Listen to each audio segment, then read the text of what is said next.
Athens, Georgia. If you want to make Kirby Smart uncomfortable, ask him whether Georgia can sustain its 70s start. In the bowels of Georgia's football facility this week, the Bulldogs coach wanted little to do with talk of a quick turnaround or National Coach of the Year mention. I didn't think a lot of teams were going to be better than us, Smart said. I thought we had good enough players to play with our opponents. In our league, historically, we're going to play 3 or 4 close games. We can't find a way to mess one up. To this point in the season, Georgia has played few close games and hasn't messed any of them up. The promise of Smart as a head coach once Nick Saban's top lieutenant as defensive coordinator has been realized in a season and a half. In fact, a man with 4 championship rings is part of a trend in his second year as a head coach. 2-year turnarounds have become increasingly commonplace. Some observers have UCF's Scott Frost halfway to his alma mater at Nebraska halfway through a 60 season.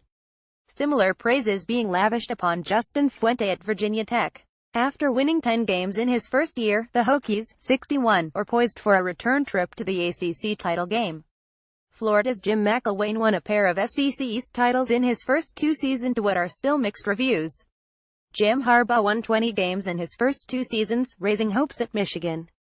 Recently, those hopes have been dimmed. In his second season, Syracuse's Dino Babers has beaten Clemson and possibility redefined his career. I guarantee you, Babers said this week, people aren't excited about playing us. Iowa State's 52 start is its best in 25 years. In his second season, Coach Matt Campbell has beaten Oklahoma and has the Cyclones tied for the second in the Big 12. Iowa State could be tied for the league lead and control its Big 12 destiny with a win this week at home against number 4 TCU. How unlikely is all this? The Iowa State administration bet a lot it wouldn't happen. Campbell will pick up a $500,000 bonus on a third of his salary for winning a 6th game this season. Here, in the middle of the Dogs' best start since 2005, Georgia Athletic Director Greg McGarity was asked what kind of bonus Smart would get for beating Florida this week. Get to Atlanta, McGarity said, smiling, referring to an SEC championship game or bust mentality. We can thank the likes of Bob Stoops, Jim Tressel and Urban Meyer for even making second-year success a talking point. Each won a national championship in their second season at their first major stop. Stoops at Oklahoma in 2000, Tressel at Ohio State in 2002, Meyer at Florida in 2006, and even Gene Chizik at Auburn in 2010. That sort of rapid success put win now in a whole new context. The world has changed, McGarity said.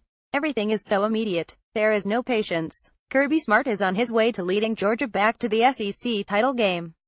USATSI, when no one was watching, 2 years became the pivot point for head coaches. Not necessarily a deadline to win but an evaluation milestone. If Stoops, Tressel and Meyer did it, the thinking goes, why can't my coach? Athletic directors all over the country are looking for the next incarnations of Stoops, Tressel and Meyer. You might have noticed there aren't many of them. Chizik was fired 2 seasons after that championship. Along with Smart, Frost is that latest hot, young coach whose career is a rocket to Mars. In his first season in 2015, the Knights went from 0-1-2 to 67.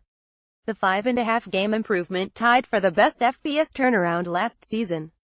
The former Nebraska quarterback has the rugged good looks, resume and promise to make any fan base swoon.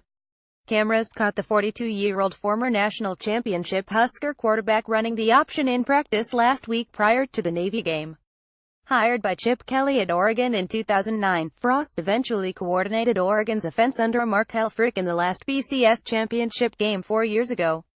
He came to UCF having coached a Heisman winner Marcus Mariota and loaded with Kelly's influence and swagger. Frost told me last year his presence at UCF was responsible for the school landing a new Nike apparel deal. Frost is close to Nike CEO Phil Knight. Not to take anything away from Nick Saban, Frost said, but when you have the #1 recruiting class in the country every year and you can put them through a process, you've got a great chance. When Chip started to do what he was doing at Oregon, we had a huge advantage because no one had ever seen it before. It's to the point now that a lot of people are running versions of what we do. I still believe in Chip's scheme and Oregon's scheme. No surprise, then, that UCF currently is #1 in scoring offense and #1 among group of 5 schools in total offense. Kelly and Frost met each other in 2009 by chance while recruiting at Booker T. Washington High School in Miami. He's got a great way of presenting things. There's a lot of Coach Tom Osborne in him, Kelly told Yahoo Sports. He doesn't get rattled. He's been there and done that. He's got an intensity to him, but he's calculated and smart and not out of his mind. Also like Smart, Barry Odom was a successful defensive coordinator. Like Smart, Odom became a first-time head coach at an SEC school. Unlike Smart, Odom may not make it to a third season at Missouri. This trend cuts both ways. Odom, a former linebacker at his alma mater, is 613 in his second campaign. This is still the SEC that tends to eat its own.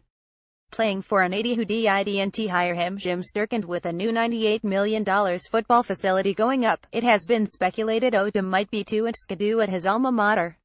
Georgia Southern couldn't even wait that long. It fired second-year coach Tyson Summers on Sunday, halfway through his second season. Short of scandal, firing any coach after 18 games is questionable at best and ridiculous at worst. But this is the knee-jerk world we live in. That first year, he had to get used to us, McGarity said of Smart. We had to get used to him. You can't assume anything. That first year, you're trying to figure out what makes people tick. The second year, Smart has delivered. The only question now is if a national title is still to come. Coaching conclusions. If UCF thinks it can retain Frost with a football excellence fund of $1.5 million, it is kidding itself. Expect Frost's name to surface at Tennessee as well. With Nebraska obviously in the picture, that will ratchet up the bidding process. There is no war chest large enough that can overcome the chance to coach for a Big Ten or SEC title.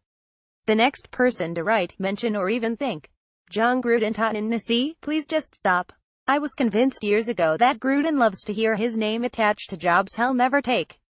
Plus, has anyone noticed Gruden hasn't recruited in 26 years?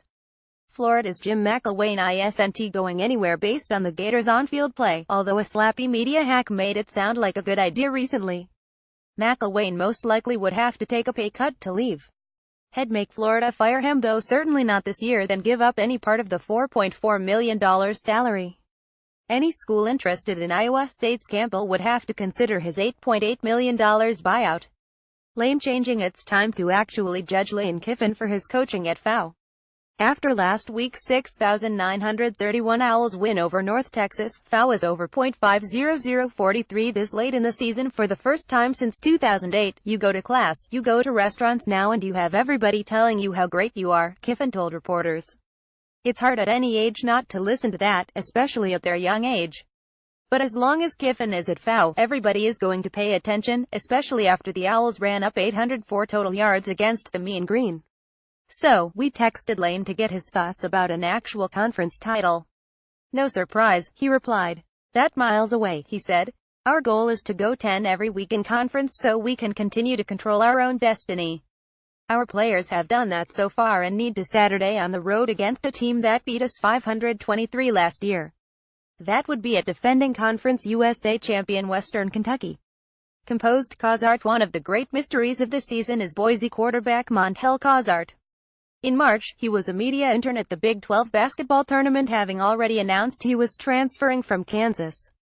Remember, we're talking about a guy who couldn't get on the field consistently for moribund Kansas because of erratic play and injuries. Now, he's the secret weapon for the offensively challenged Broncos, backing up two-time All-Mountain West quarterback Brett Rypien. Cozart is sort of a designated running quarterback in the end zone but has also lined up at tailback. The Kansas City native already has tied his career high for touchdown passes, 7. The Broncos need Cozart. The once powerful Broncos are 112th offensively, but Cozart leads the team in total offense and has accounted for more than a third of the team's yards.